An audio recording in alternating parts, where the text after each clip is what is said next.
ईशान किशन की ये पारी सिर्फ 77 रनों की नहीं थी, ये 2 साल के इंतजार, मेहनत और भरोसे का जवाब थी।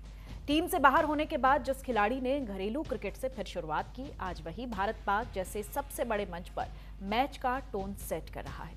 क्या ईशान टी20 में स्थायी ओपनर के तौर पर अपनी जगह पक्की कर पाएंगे और क्या आने वाले बड़े टूर्नामेंट्स में वो भारत के लिए एक्स फैक्टर बनेंगे? फिलहाल इतना तय है, भारतीय टीमों को एक ऐसा बल्लेबाज मिल चुका है जो पावर प्ले में गेम बदल सकता है और दबाव के बीच भी निडर क्रिकेट खेल सकता है।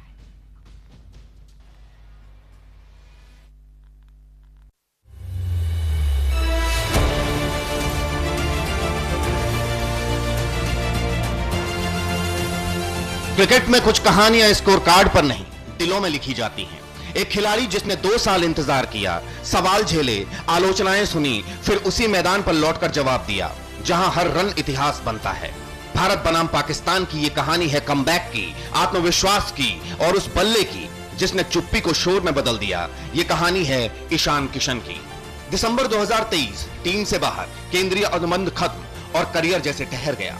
1 साल पहले ही दोहरा शतक लगाने वाला विकेटकीपर बल्लेबाज अचानक चैन से बाहर। लेकिन कुछ खिलाड़ी रुकते नहीं हैं, वो लौटने की तैयारी करते हैं। 2 साल घरेलू क्रिकेट, फिटनेस, आत्ममंथन, शिकायत नहीं, सिर्फ तैयारी।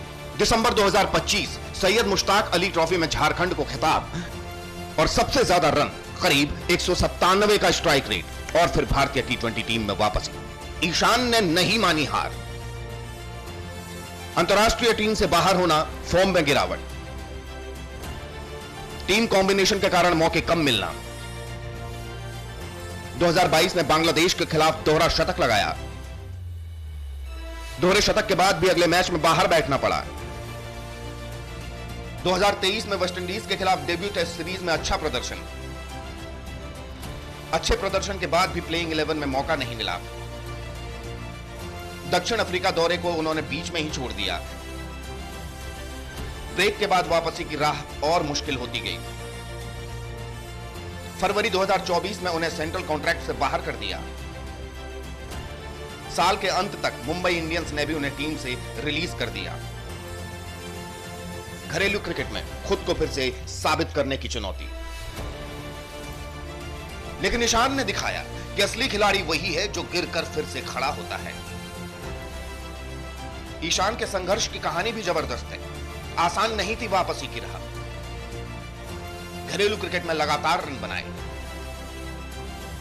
फिटनेस और टेक्निक पर काम किया, आक्रामकता के साथ संयम जोड़ा, मानसिक रूप से खुद को मजबूत किया। कई झटकों के बावजूद ईशान ने हार नहीं मानी। क्रिकेट में वापसी आसान नहीं होती, खासकर तब जब मैच भारत पाकिस्तान का हो। लेकिन ईशान किशन ने दिखा दिया, अगर जज्बा जिंदा हो तो वक्त चाहे जितनी परीक्षा ले, अंत में कहानी वही लिखता है जो खुद पर भरोसा रखता है। चयनकर्ताओं का भरोसा दोबारा जीता। महत्वपूर्ण मैचों में तेज और आत्मविश्वास से भरी पारियां।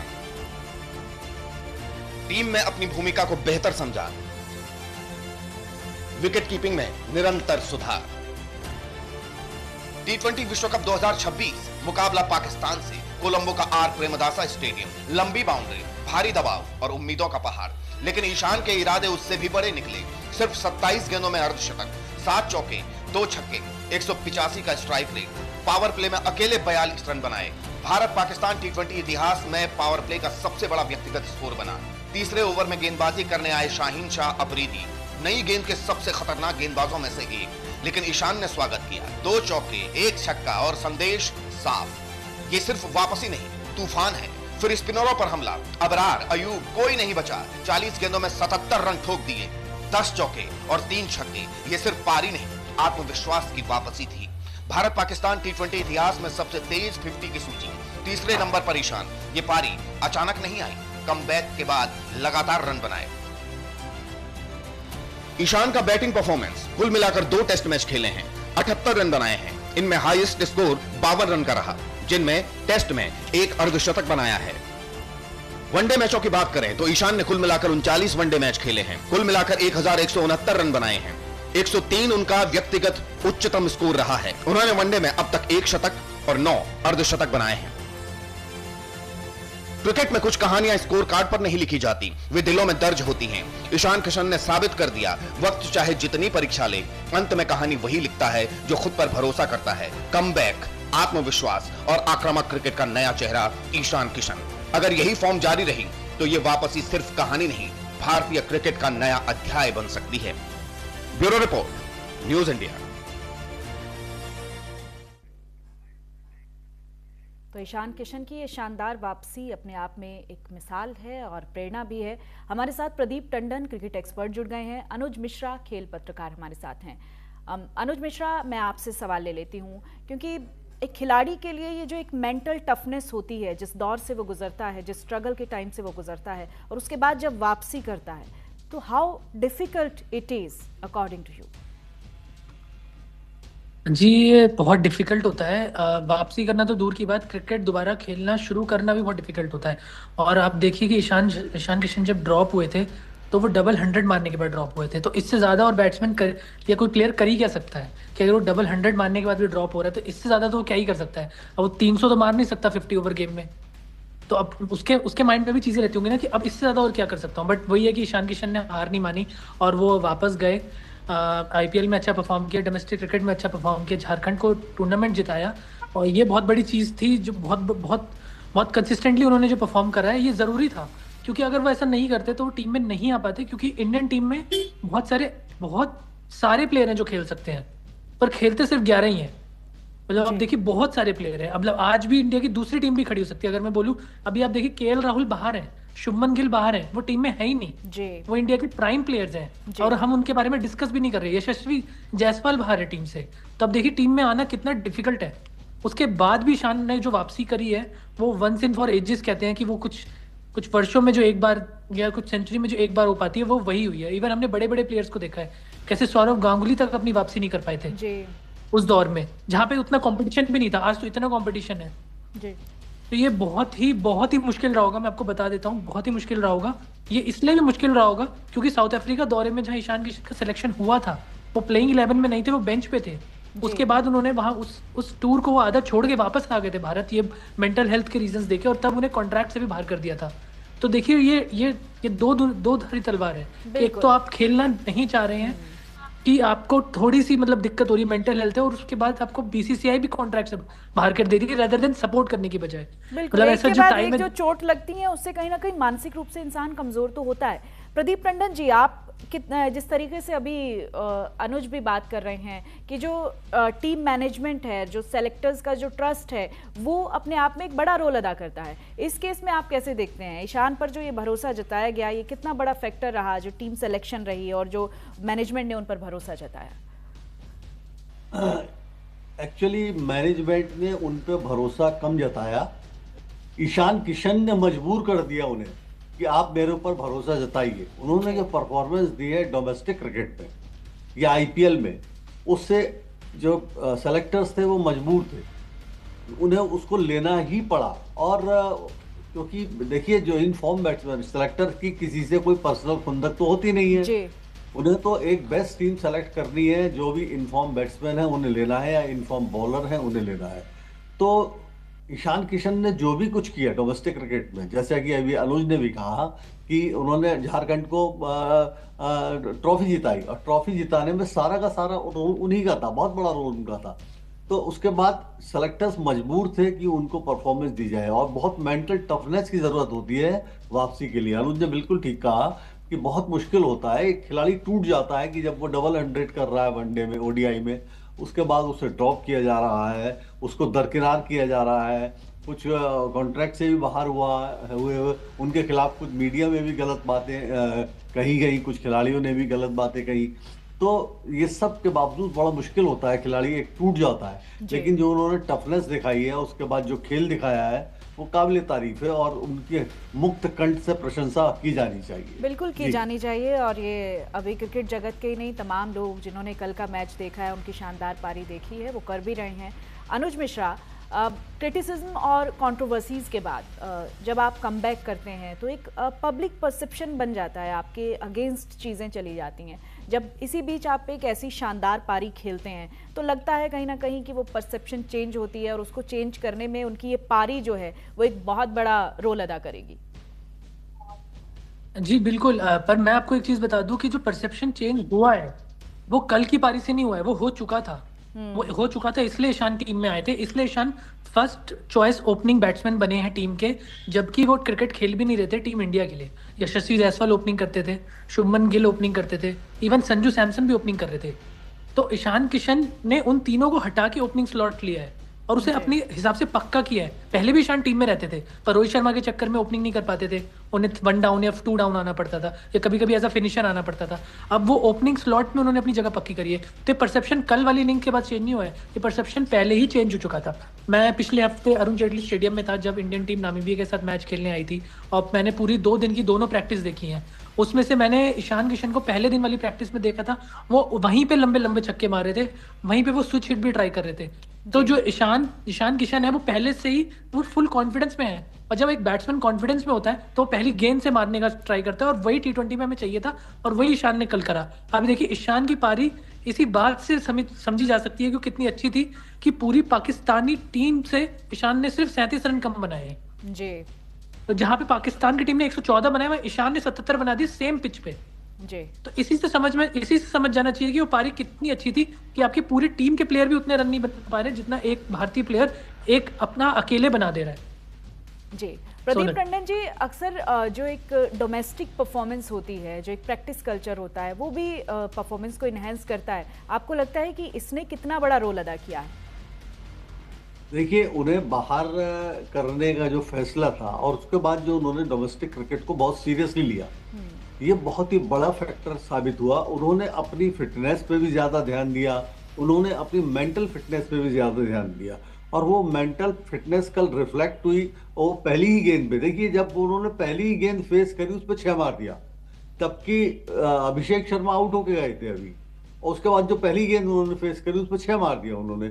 वो टफनेस दिखाता है, क्योंकि वो दबाव था उस समय कि अभिषेक शर्मा जैसा बड़ा नाम जो T20 क्रिकेट में बहुत बड़ी इस समय भारत का बैकबोन समझी जा रही थी कि साहब हर सबको डर था कि भाई वही अभिषेक शर्मा पे ही ध्यान था।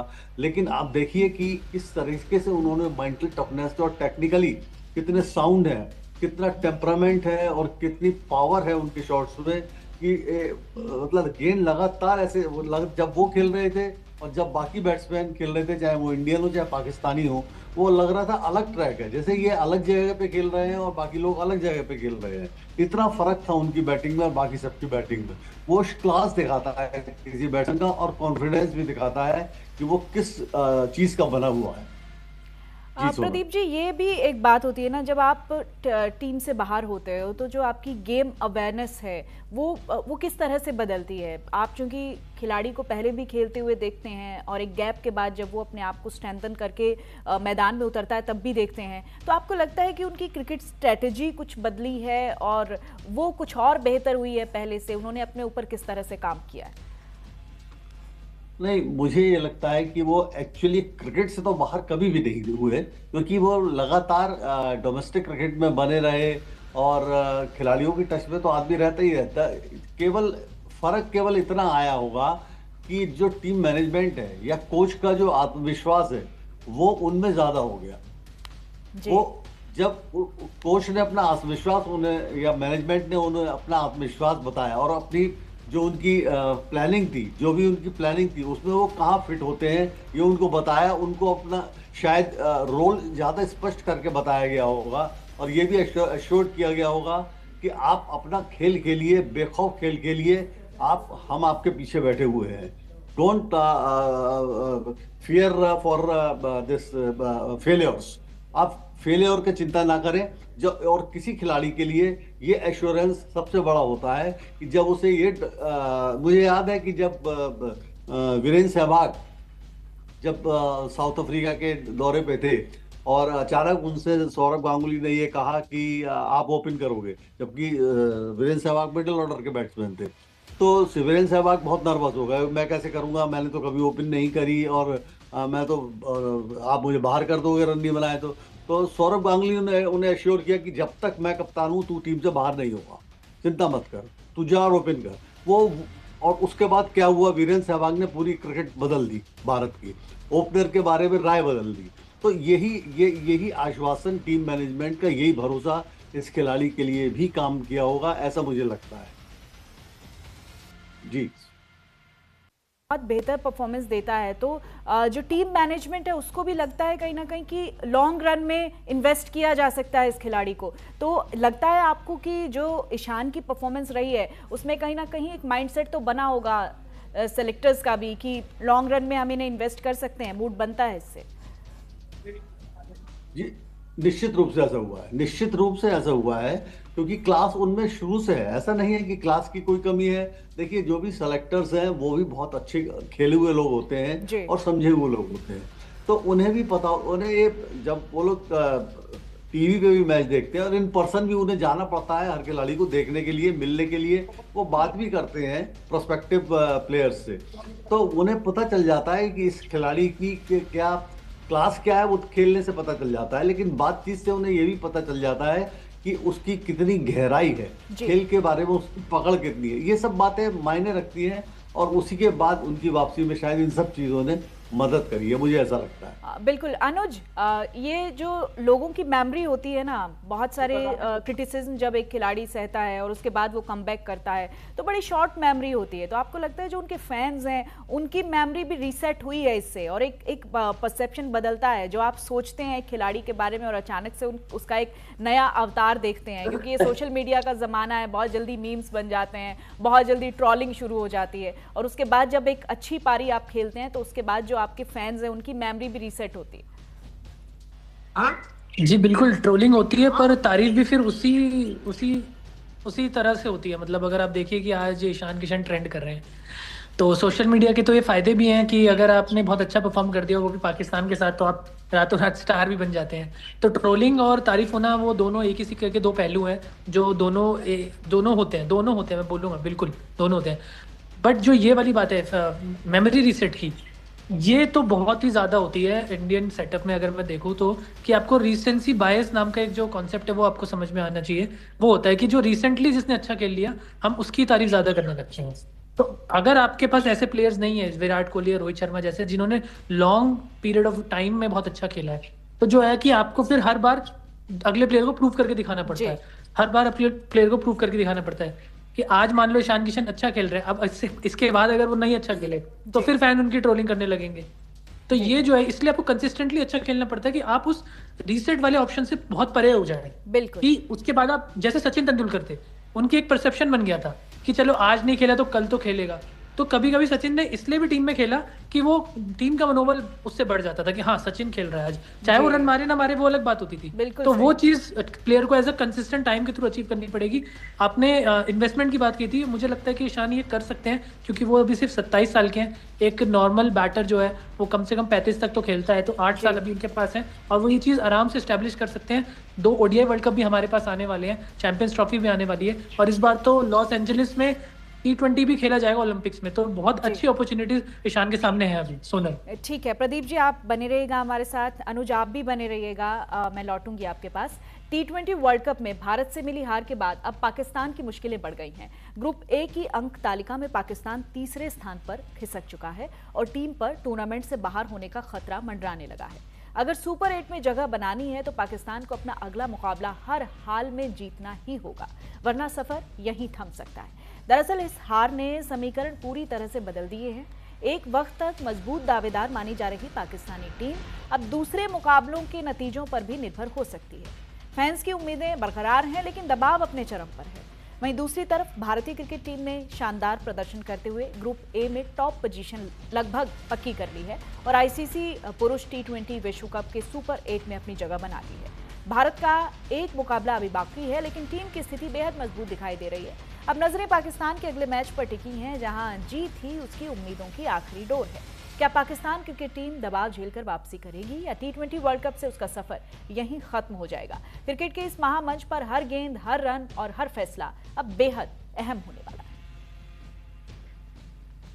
और हमारे साथ मेहमान जुड़े हुए हैं, उनसे हम चर्चा कर लेते हैं। प्रदीप जी, देखिए, ये जो पूरी कल हमने पाकिस्तान की हार को देखा है और ये पूरा एक जो ट्रैक रिकॉर्ड इंडियन टीम का रहा है, आपको क्या लगता है ये कोइंसिडेंस है या फिर एक पैटर्न ही बन गया है इस तरह का कि पाकिस्तानी टीम को भारत के सामने हार का सामना करना ही पड़ेगा?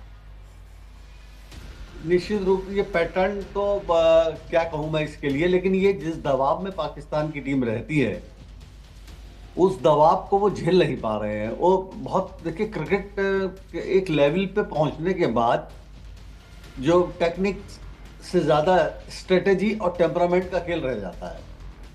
टेक्निकली तो जो बहुत सारे स्ट्रॉन्ग लोग होते हैं वो सारे वही सब ऊपर पहुंचते हैं, लेकिन वहां पहुंचने के बाद जब अगर आप टेम्परामेंटली आप कमजोर होते हैं या आपके नर्व्स कमजोर होते हैं तो आप वहां पर सरेंडर कर सकते हैं, वहां पर आप हार सकते हैं। पाकिस्तान के साथ यही हो रहा है इस समय कि जो उनके खिलाड़ी हैं उनका मनोबल बहुत नीचा हो गया है। हम भारत के खिलाफ तो वो जब भी खेलते हैं, कल उनकी बॉडी लैंग्वेज ही बता रही थी कि वो किस मानसिकता के साथ खेल रहे हैं। कहीं भी कोई जोश, कोई उत्साह उनकी टीम में दिखाई नहीं दे रहा था।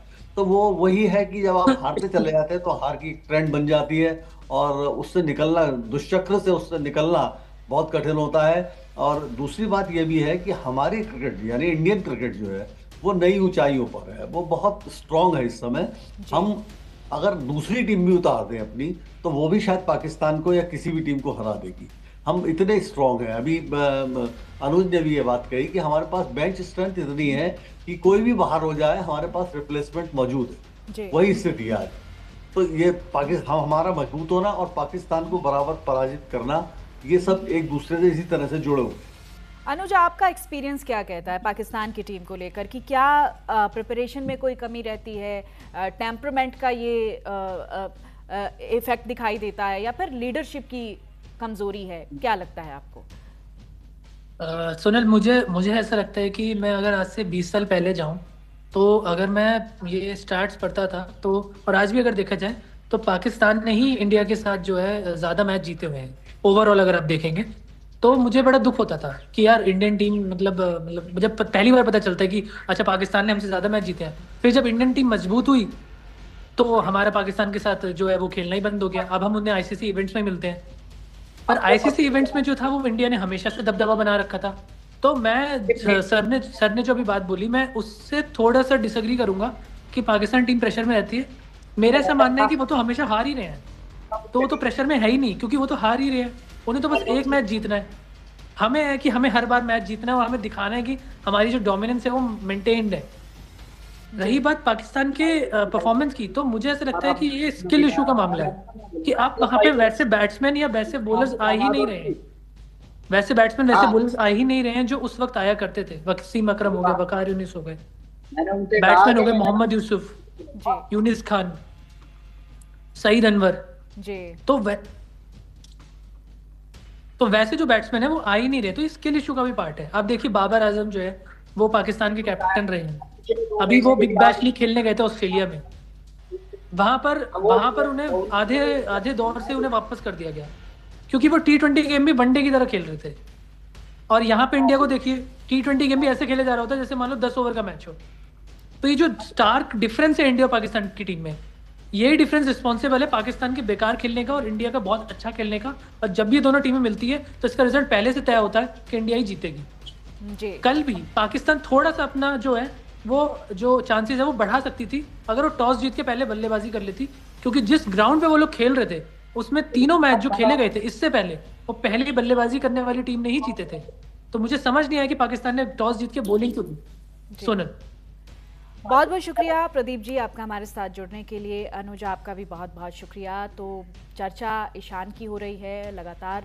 हम देख रहे हैं कि भारतीय टीम की जीत के बाद किस तरह से जो एक खेल का परसेप्शन है वो भी बदलता हुआ नज़र आता है। फैंस तो उत्साहित हैं ही, लेकिन ये कहानी उन खिलाड़ियों की भी है जो एक अंतराल के बाद कमबैक करते हैं और वो भी इतना शानदार कमबैक करते हैं कि वो एक मिसाल बन जाता है। फिलहाल एक छोटे से ब्रेक के लिए यहाँ रुकेंगे, फौरन आएंगे।